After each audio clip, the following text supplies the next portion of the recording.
समय अपनी चाल चलता है, कैलेंडर के पन्ने बदलते हैं, लेकिन कुछ तारीखें कभी नहीं बदलती, क्योंकि वो तारीखें इतिहास नहीं बल्कि बलिदान लिखती हैं। 4 जनवरी एक तारीख नहीं, ये गाजीपुर की नसों में बहता हुआ लहू है, जो आज भी हमें याद दिलाता है। हर वर्ष की भांति इस वर्ष भी अमर शहीद निरंजन राजभर जी का 23वां शहादत दिवस 4 जनवरी को बिरनो ब्लॉक परिसर में पूरे सम्मान, गर्व और भावुकता के साथ मनाया गया।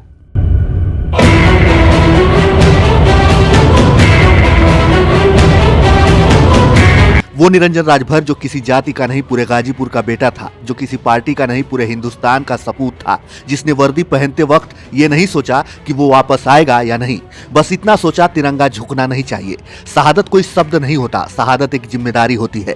और अगर शहादत का मतलब जानना है तो दिल्ली की वातानुकूलित कमरों से नहीं, गाजीपुर की गलियों में आइए। यहाँ की मिट्टी पूछती है, बताओ देश के लिए तुमने क्या दिया। इस ऐतिहासिक अवसर पर मुख्य अतिथि के रूप में उपस्थित रहे सुहेलदेव, भारतीय समाज पार्टी के राष्ट्रीय अध्यक्ष और उत्तर प्रदेश सरकार में कैबिनेट मंत्री ओम प्रकाश राजभर जी। उनकी उपस्थिति ने इस कार्यक्रम को सिर्फ राजनीतिक नहीं, ऐतिहासिक और सामाजिक महत्व प्रदान किया। साथ ही चखनिया के लोकप्रिय विधायक श्री बेदी राम जी और अनेक गणमान्य जनप्रतिनिधि, सामाजिक कार्यकर्ता और शहीद के परिवारजन मंच पर उपस्थित रहे। मंच से बार बार यही कहा गया, निरंजन राजभर जी की वीरता, शौर्य और पराक्रम सिर्फ कहानियां नहीं है, यह आने वाली पीढ़ियों के लिए चरित्र निर्माण का पाठ है। यह सिर्फ एक श्रद्धांजलि नहीं थी, यह एक चेतावनी थी उन लोगों के लिए जो शहादत को भूलकर सत्ता की कुर्सियों में खोए हैं। आज जब हम निरंजन राजभर जी को याद कर रहे हैं तो कैसे भूल सकते हैं गाजीपुर के उन अनगिनत वीरों को जिन्होंने सीमा पर खड़े होकर अपने घरों के चिराग बुझा दिए ताकि देश रोशन रह सके। किसी माँ का बेटा खोया, किसी पत्नी ने सुहाग, किसी बच्चे ने पिता, लेकिन किसी ने देश की आन झुकने नहीं दिया। आज सवाल उठता है, क्या हम उनके बलिदान के योग्य हैं? क्या हम सिर्फ मालाओं और भाषणों तक शहीदों को सीमित कर देंगे, या फिर उनके सपनों का भारत वाकई बनाएंगे, जहां शहीद का बेटा सिपारस नहीं सम्मान पाए, जहां वर्दी पहनने वाला जवान भूखा न सोए, जहां गाजीपुर का नाम सिर्फ अपराध या राजनीति से नहीं बल्कि बलिदान से पहचाना जाए। आज बिरनो की धरती से ये आवाज उठनी चाहिए थी। गाजीपुर अपने शहीद को भूलेगा नहीं, गाजीपुर अपने स्वाभिमान से समझौता नहीं करेगा और गाजीपुर की मिट्टी हर बार वीर पैदा करती रहेगी। अमर शहीद निरंजन राजभर, आप अमर थे, अमर हैं और अमर रहेंगे। आपकी शहादत हमारे लिए सिर्फ अतीत नहीं, भविष्य की मिसाल है। निरंजन राजभर अमर रहे। अभी आधे लोग बोले हैं, आधे लोग नहीं बोले हैं। जब आए हैं हम सब लोग यहाँ जिस उद्देश्य से निरंजन राजभर जी को श्रद्धांजलि देने, एक बार जोर से बोलिए ताकि लोगों को लगे कि नहीं, हाँ वास्तव में इस जाड़े के दिन में भी निरंजन राजभर जी के प्रति लोगों का समर्पण है। निरंजन राजभर अमर रहे। अभी आवाज में दम नहीं है।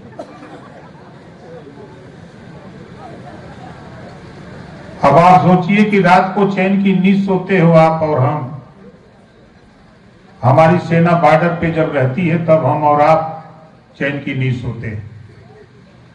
और उनके शहीद होने पर नारा लगाने में आप लोगों को ठंडक लग रही है। जरा जोर से बोलिए, निरंजन राजभर अमर रहे। आज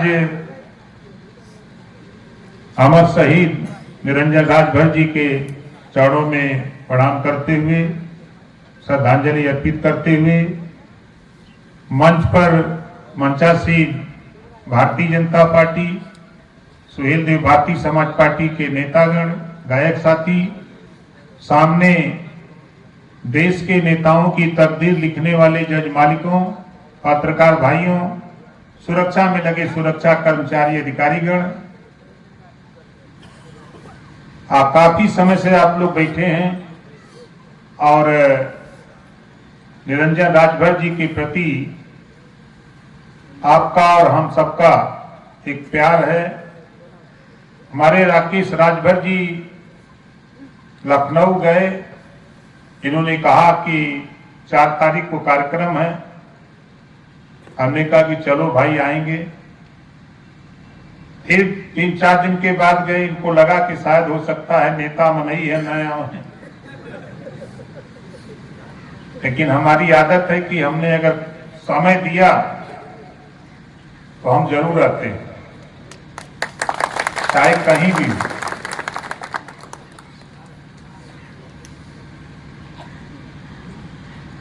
साथियों, आज हम यहां शहीद निरंजन राजभर को याद करने आए हैं। उस योद्धा को जिन्होंने झुकना नहीं सीखा, डरना नहीं सीखा और अन्याय के सामने घुटने टेकना नहीं सीखा।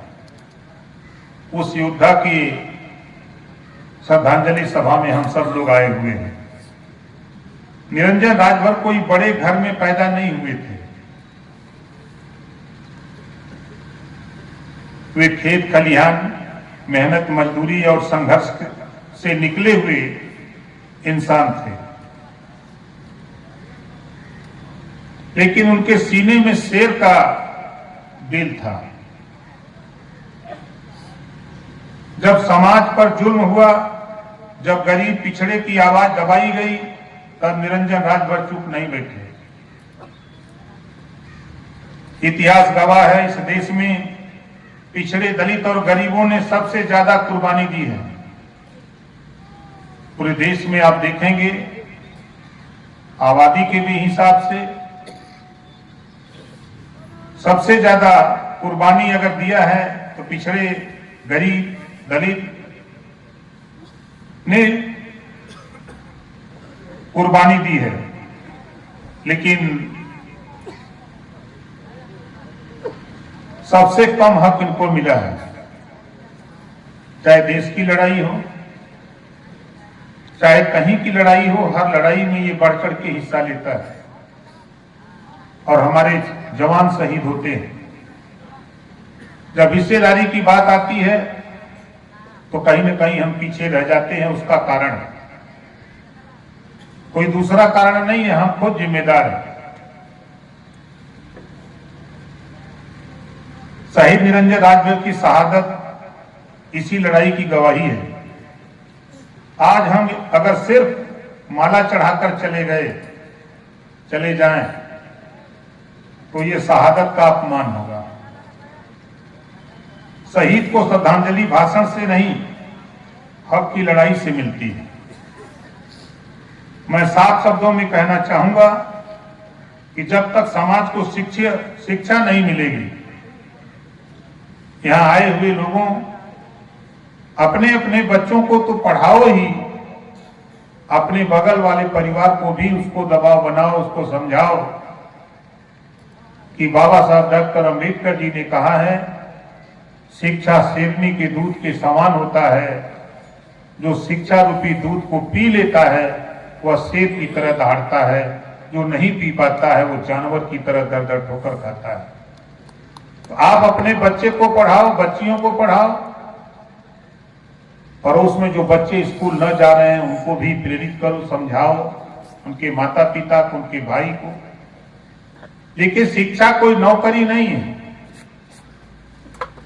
शिक्षा से ये मान लो कि हम नौकरी के लिए शिक्षा हासिल कर रहे हैं, तो शिक्षा नौकरी के लिए नहीं। शिक्षा बहुत कुछ दिलाती है। आज निरंजन राजभर जी पढ़े लिखे नहीं होते, उनके माँ बाप पढ़ाई लिखाई नहीं होते, तो फौज में भर्ती नहीं हुए होते। भर्ती नहीं हुए होते तो देश के लिए शहीद नहीं हुए होते, तो आज हम लोग श्रद्धांजलि सभा भी नहीं मनाते। इस नाते हम आपसे बार बार आप सभी लोगों से कहूंगा कि शिक्षा के सवाल पर सरकार भी कटिबद्ध है, आप भी कटिबद्ध हैं। ऐसा नहीं है कि आप नहीं चाहते, आप भी कटिबद्ध हैं। शिक्षा के सवाल पर समाज को प्रेरित करिए, उनको उत्साहित करिए। जब वो शिक्षित होंगे तभी हिस्सेदारी मिलेगी। शिक्षा सवाल पैदा करती है। मैं जिस गांव में पैदा हुआ, मात्र 4 घर हम लोग एक पूर्वे पर रहते हैं। पहला व्यक्ति हाई स्कूल पास किया। हमारे बगल में एक गांव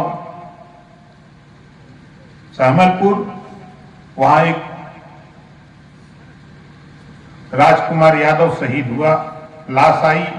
उस समय हम लोग पढ़ रहे थे, हम लोग भी गए, देखे, जज्बा पैदा हुआ।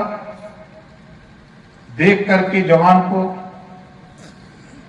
फिर हम लोगों ने मेहनत से शिक्षा हासिल की, एक लक्ष्य लेकर निकले, माता पिता ने पढ़ाया और पढ़ाने का नतीजा रहा कि रोजगार, नौकरी तो मिली, लेकिन नौकरी पिताजी ने नहीं करने दी।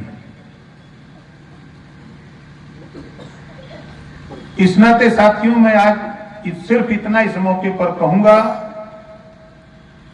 कि नौजवानों को रोजगार नहीं, नौकरी के लिए नहीं, आप शिक्षा हासिल करो।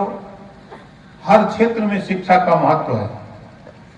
मैंने देखा एक पंचायत में एक व्यक्ति बैठा था और पढ़ा लिखा नहीं था, वो बोला नहीं।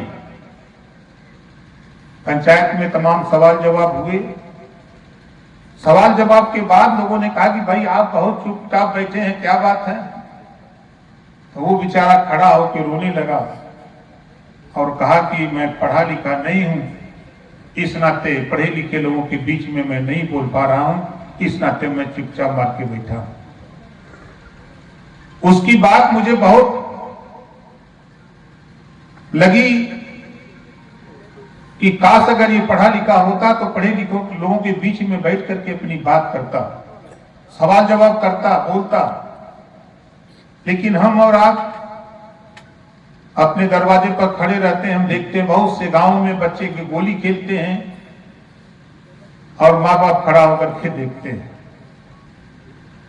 इस पे विराम लगाओ। देखो, आपके हर घर में मोबाइल है।